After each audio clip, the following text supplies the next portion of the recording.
পুরুষ দেখলে নাক ছিটকানো অভিনেত্রী মধুমিতা সরকার এবার ঘুরে বেড়াচ্ছেন নতুন প্রেমিকের সঙ্গে।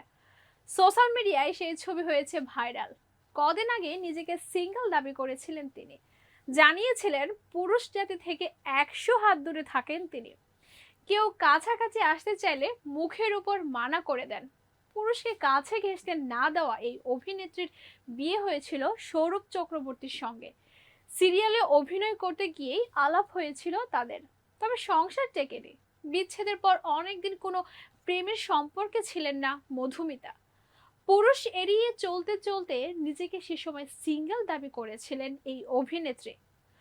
সম্প্রতি 30 বছরের জন্মদিন উদযাপন করেছেন মধুমিতা। অন্যদিকে দেব মাল্যর সঙ্গে দক্ষিণ ভারতে ঘুরতে দেখা গেছে তাকে। প্রেমিক দেব মাল্যর সঙ্গে ছবিও পোস্ট করেছেন তিনি। সেটা ছড়িয়ে পড়েছে সামাজিক যোগাযোগ মাধ্যমে।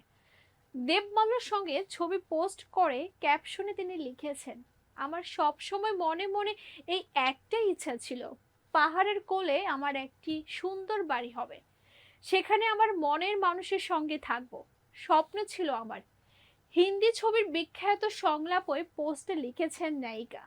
ছবিতে দেখা যায় প্রেমিকের সঙ্গে পাহাড়ের কোলে দাঁড়িয়ে আছেন মধুমিতা। তবে দেববল্লর সঙ্গে নিজের প্রেম কাহিনীর পুরোটা এখনো ফাঁস করেনি অভিনেত্রী। অন্যদিকে নায়িকার প্রাক্তন স্বামী এই খবর শোনার পর শুভেচ্ছা জানিয়েছেন মধুমিতাকে। সৌরভের সঙ্গে বিচ্ছেদের পর ইন্ডাস্ট্রির অনেক নায়কের সঙ্গে তার নাম জড়ে যায়, তবে ওসব সম্পর্ককে প্রেম হিসেবে স্বীকার করেননি অভিনেত্রী।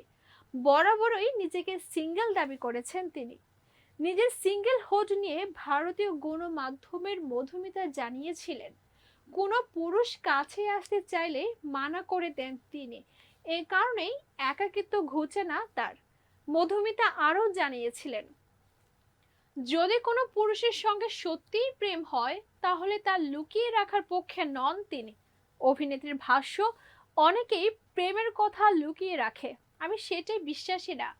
যদি সত্যি কাউকে পছন্দ হয়, কারোর সঙ্গে যদি সম্পর্কে জড়ায়, তাহলে নিজের ভক্ত অনুরাগীদের সঙ্গে শেয়ার করব।